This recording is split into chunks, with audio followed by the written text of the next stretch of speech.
Okay, we're going to look at solving systems with substitution. We took notes from this yesterday. First thing I want to notice is, we're going to look at number 2. First thing I want to notice is one of the equations is already solved for a variable. In this case, it's y equals. So I'm going to take what y is equal to, which is 5x minus 22, and I'm going to take that and plug it into the other equation wherever I see a y. So I can see a y right here. So I'm going to plug it in right there for y. And what that looks like is negative 4x plus 4 times whatever my y was equals negative 24. Now, of course, we just noticed that everything in this box is going to go right here. So that ends up being 5x minus 22. Now, the one thing here is just remember, guys, that this is a distributive property. I've got that. I used a box, but the reality is this is parentheses. So it is a distributive property. Okay? From here on out, you're just going to use all of the old algebra skills that we learned last year. We're going to distribute this, which means multiply the 4 times the 5x and multiply the 4 times the negative 22. Should give us negative 4x plus 20x minus 88 equals negative 24. If I have any like terms, I should combine them, and I do have 2 like terms right here. So I'm going to combine my 2 like terms, my negative 4x and my 20x. Together, that gives me 16x minus 88 equals negative 24. At this point, it's basically a little 2-step equation. Of course, I've already done multiple steps, but I need to get the 16x by itself, so I'm going to get rid of the subtract 88 by doing the opposite. That's a plus 88 to both sides. Those go away, and leaves me with 16x equals 64. And now if 16x's are equal to 64, then 1x would be equal to 4. I just do that by dividing. So the opposite of 16 times x is going to be divided by 16.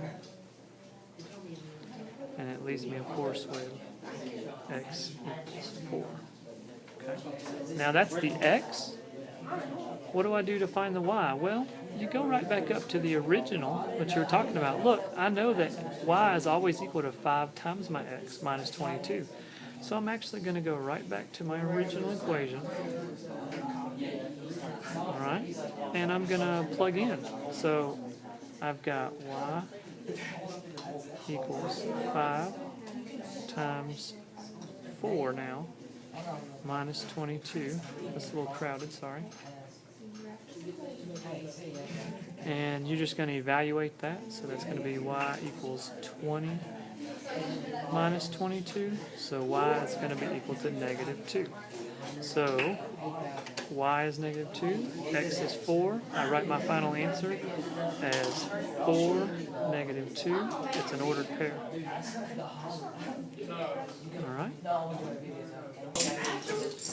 All right, we're going to go back and do number 1. I've actually already done it, so I'm just going to kind of voice over the animation there. So, and try to stop. Once again, we recognize.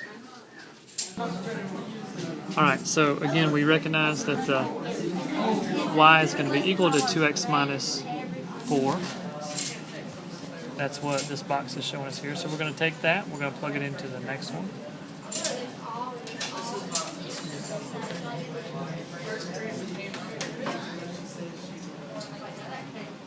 Alright, and just to back up just a hair, you know, it used to be negative 4x minus 5y right here, but all I did was erase the y, because what am I going to put in its place?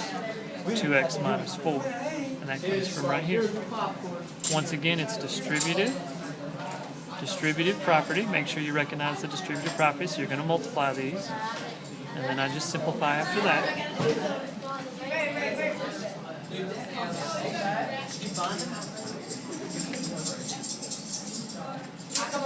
Alright, I have 2 like terms. These 2 are alike, so I can combine those together.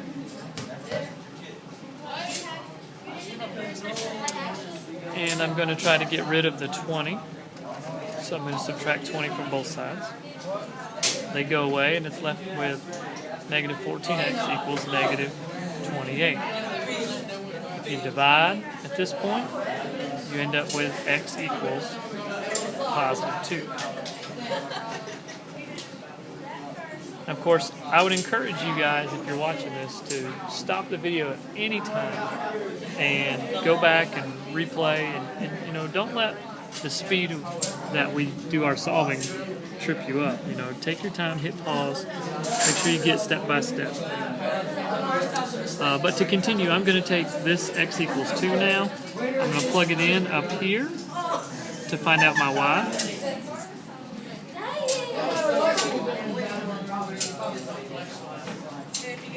So I'm plugging in the 2.